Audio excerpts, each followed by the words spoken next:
Bonjour, je m'appelle Philippe et je suis rapporteur au sein des services déconcentration de l'autorité de la concurrence. Bonjour à tous, je m'appelle Cynthia Bomba et je suis rapporteure permanente au service déconcentration de l'autorité de la concurrence.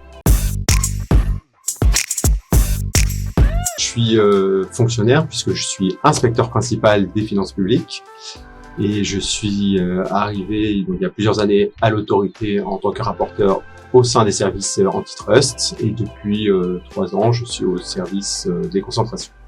J'ai commencé ma carrière à l'autorité dans le cadre d'un premier stage au sein du service déconcentration dans le cadre de mon école d'avocat.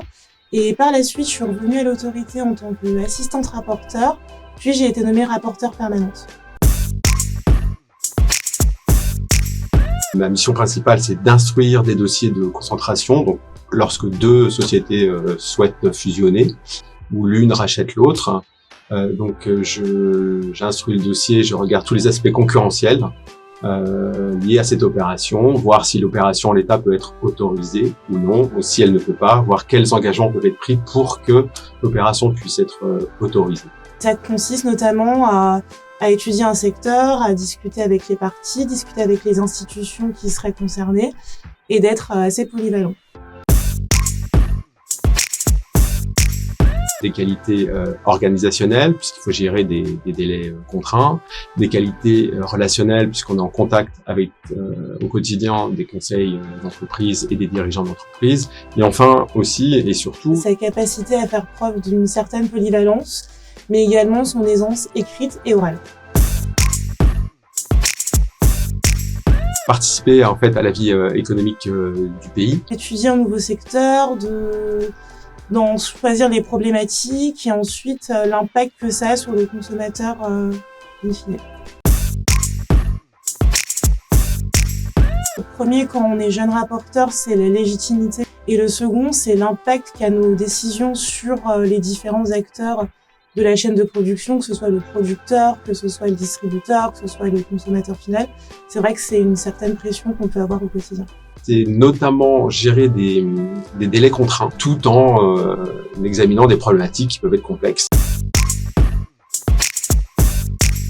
Au-delà des différents dossiers que j'ai pu mener avec mes collègues, ça a été la création du club des AR, donc qui est un club pour les assistants rapporteurs justement, et qui leur permet d'une part de s'insérer au sein de l'autorité à leur arrivée, de leur trouver un mentor et de répondre à toutes les questions qu'ils peuvent avoir pour que leur intégration se passe au mieux.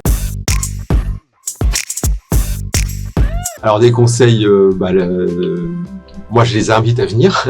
C'est une belle opportunité dans la mesure où on a l'occasion d'être confronté au monde économique, d'avoir une diversité d'interlocuteurs, que ça soit des conseils ou des dirigeants, et également une diversité de secteurs qui sont étudiés, et tout ça dans un cadre particulièrement stimulant intellectuellement.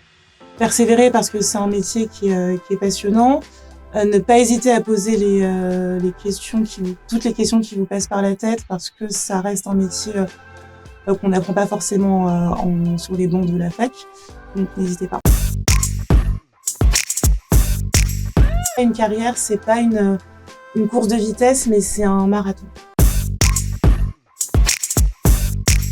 Pour les nouveaux collègues, les plus jeunes, c'est une bonne expérience professionnelle parce que c'est responsabilisant tout en étant dans un cadre qui peut être rassurant.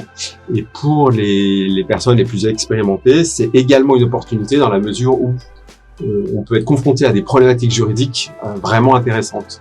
Bienvenue et hâte de vous rencontrer.